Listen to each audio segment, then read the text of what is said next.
कल्पना कीजिए, आधी रात का समय है। वृंदावन की गलियों में चांदनी बिखरी हुई है, हवा ठंडी है, पेड़ों की डालियां हिल रही है और हर तरफ सन्नाटा छाया हुआ है। अचानक कहीं से बांसुरी की आवाज सुनाई देती है।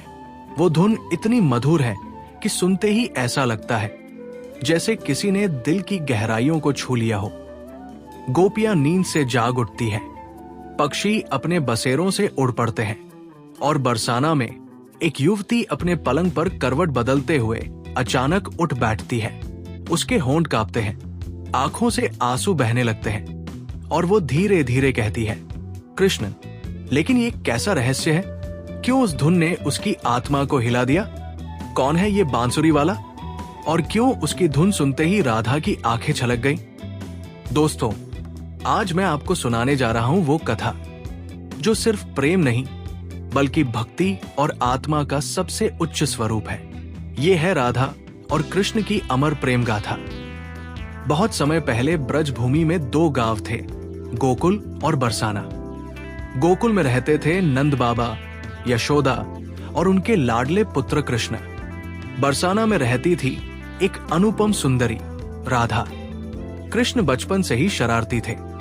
मक्खन चुराना, गोपियों के मटके फोड़ना, दोस्तों संग यमुना किनारे खेलना, यही उनका जीवन था। लेकिन सबसे अद्भुत था उनका बांसुरी वादन। जब भी कृष्ण बांसुरी बजाते, पूरी प्रकृति थम जाती, गायें चरना भूल जाती, नदी की धारा धीमी हो जाती, पक्षी चुप हो जाते और हर जीव उस संगीत में डूब जाता। उधर बरसाना में राधा का बचपन बीत रहा था। उनका सौंदर्य अलौकिक था। कहते हैं जब वे चलती तो लगता जैसे वसंत ऋतु खुद धरती पर उतर आई हो। नंद बाबा एक दिन अपने परिवार सहित बरसाना आए। यही पहली बार राधा और कृष्ण आमने सामने हुए। जैसे ही राधा ने कृष्ण को देखा, उनका हृदय बांसुरी की तान जैसा मधुर हो गया और कृष्ण ने जब राधा को देखा तो उनकी आंखों में एक दिव्य चमक उतर आई। उस क्षण दोनों ने कुछ नहीं कहा, सिर्फ आंखों से बातें हुई, जैसे दो आत्माएं एक दूसरे को पहचान गई हों। दिन बीतते गए, गोकुल की गलियां कृष्ण की शरारतों से गूंजती तो बरसाना की गलियां राधा की हंसी से। कृष्ण जब भी बांसुरी बजाते, राधा का मन चंचल हो उठता। गोपियों में से कई कहती, ये बांसुरी तो सबके लिए है, लेकिन राधा जानती थी ये धुन सिर्फ उनके लिए है।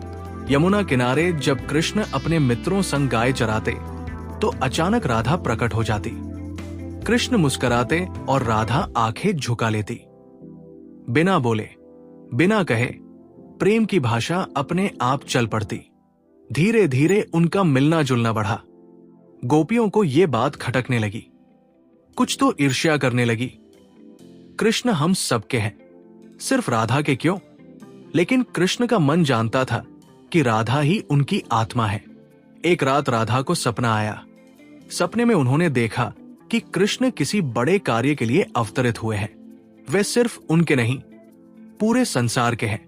सुबह होते ही राधा ने कृष्ण से मिलकर कहा, कृष्ण, तुम कौन हो? क्यों मेरे मन में ऐसा लगता है कि तुम साधारण नहीं, स्वयं भगवान हो? कृष्ण मुस्कुराए और बोले, राधे, मैं जो भी हूं, तुम्हारे बिना अधूरा हूं। यदि तुम साथ हो तो ही मेरा अस्तित्व है। रासलीला, वृंदावन की वो अद्भुत रात जब पूर्णिमा का चांद आसमान में था। कृष्ण ने बांसुरी बजाई और सारी गोपियां दौड़ी चली आईं। हर गोपी को लगा कि कृष्ण सिर्फ उसके साथ नृत्य कर रहे हैं, लेकिन राधा ने देखा कृष्ण उनके साथ भी हैं और बाकी सबके साथ भी। क्षण भर के लिए राधा का मन विचलित हुआ। उन्होंने सोचा, क्या कृष्ण मेरे नहीं है? कृष्ण ने उनकी आंखों में देखा और समझ गए। वे राधा के पास आए और बोले, राधे, ये लीला सबके लिए है, पर मेरे हृदय में सिर्फ तुम हो। तुमसे अलग मैं कुछ भी नहीं। राधा की आंखों से आंसू बह निकले। उन्होंने कृष्ण का हाथ थाम लिया और कहा, मुझे तुम्हें पाना नहीं, बस तुम्हें चाहना है। तुम्हारा नाम ही मेरी पहचान है। उस रात राधा और कृष्ण का आत्मिक मिलन हुआ।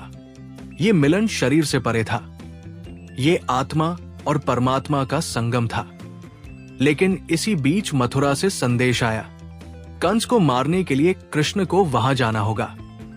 कृष्ण ने राधा से मिलने का निश्चय किया। यमुना किनारे रात को दोनों आमने सामने खड़े हुए। कृष्ण बोले, राधे, मुझे जाना होगा, कंस का अंत करना है, ये मेरा कर्तव्य है। राधा की आंखों में आंसू थे। उन्होंने कहा, कृष्ण, मैं जानती हूं कि तुम्हारा धर्म और उद्देश्य बड़ा है, पर मैं तुम्हें कैसे जाने दूं? कृष्ण ने उनका हाथ पकड़ा और धीरे से कहा, राधे, मेरा शरीर मथुरा जाएगा, पर मेरा मन और आत्मा हमेशा तुम्हारे साथ रहेगा। राधा मुस्कुराई, आंसू पोंछे और बोली, कृष्ण, मैं तुम्हें पाना नहीं चाहती, मैं चाहती हूं कि हर जन्म में तुम्हारा नाम मेरी सांसों में बसा रहे। कृष्ण चले गए, राधा वही रह गई। लेकिन उनका प्रेम कभी अधूरा नहीं हुआ, क्योंकि ये भक्ति और आत्मा का प्रेम था। आज भी जब हम मंदिरों में जाते हैं तो सिर्फ कृष्ण नहीं कहते, हम कहते हैं राधा कृष्ण, क्योंकि राधा के बिना कृष्ण अधूरे हैं और कृष्ण के बिना राधा। दोस्तों, राधा और कृष्ण की ये प्रेम कथा हमें ये सिखाती है कि सच्चा प्रेम पाने में नहीं, बल्कि त्याग और समर्पण में है। लेकिन क्या आप जानते हैं कि राधा और कृष्ण का ये प्रेम यही खत्म नहीं हुआ? कहा जाता है कि महाभारत के युद्ध के बाद भी कृष्ण ने राधा को याद किया और राधा ने अंतिम क्षण तक कृष्ण का नाम लिया।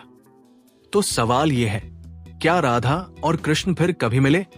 क्या उनका प्रेम किसी और रूप में अमर हुआ? अगर आप चाहते हैं कि हम आपको राधा कृष्ण के अंतिम मिलन की रहस्यमयी कथा सुनाएं, तो कमेंट में लिखें, राधे राधे।